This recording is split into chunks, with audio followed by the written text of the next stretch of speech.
Kenney, who's 47, is married to Crystal Kenney. And Jason's been drinking during the evening, and he's watching his football team, the 49ers, play football. Well, they're having a good night. They're winning. In fact, they won big. Sometime toward the end of the game, at around 11 o'clock, an argument began when Crystal suggested they watch something else on television. And the argument got really heated. Crystal told her 12-year-old son to go call 911. So the 12-year-old flees to the neighbor's house in order to dial 911, and as he's leaving the house, he hears a gunshot.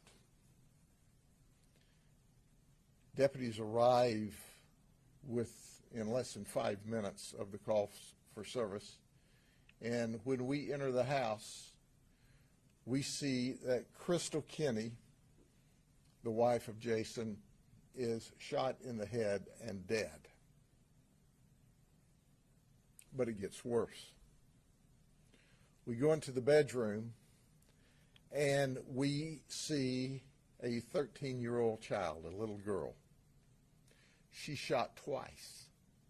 She's shot in the shoulder, and she's shot in the face. We later learned the bullet in the face hit her on the bridge of the nose, went straight up and out the top of her head. She is alive in critical condition, but stable, at Lakeland Regional Health, and is alert and talking. That's a Christmas miracle. Jason shot her twice and intended to kill her. He didn't, however, shoot his biological child, thank God, who was 1 year old and in a crib. He shot his stepdaughter. He didn't get a chance to shoot his stepson, who had run to dial 911. Jason then jumps into his vehicle and flees the scene just prior to deputies arriving. He is going toward Lake Wells. He calls his sister in upstate New York, and he says, I've done something very, very bad. Very bad. I did something terrible. And this is the last time you'll ever talk to me.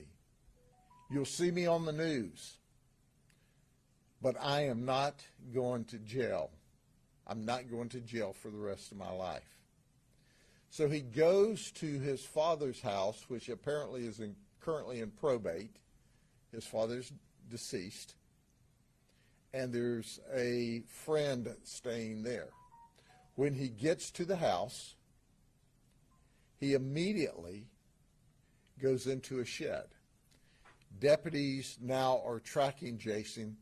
We set up a perimeter and start yelling for Jason to come out of this shed, which is adjacent to the home. And the deputies hear a single gunshot. When we make entrance into the shed, we find that Jason has shot himself in the forehead, and he too is deceased. I want you to think about this a minute.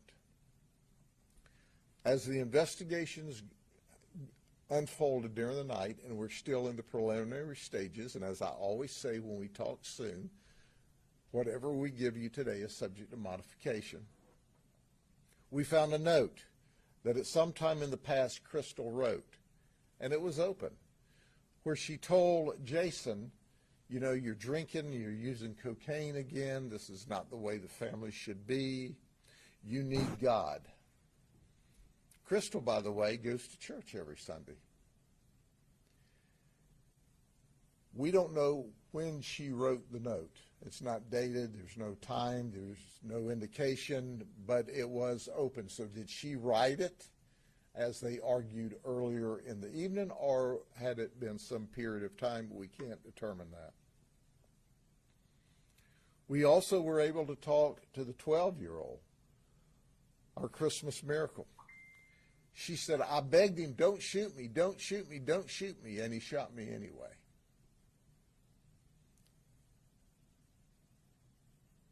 This is things that are never supposed to happen.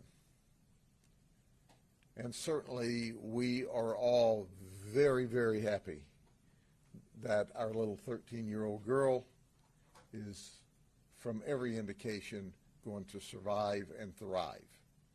But the investigation's still underway. But this is a family disturbance that apparently had gone on for some time. We talked to another family member, and that family member said, oh, he's been beating on her for a while. So we've checked our records to see if we received any calls at the residence, and we have not. He has never been arrested for domestic violence. But bottom line is, 3 days before Christmas, he shot and killed his wife.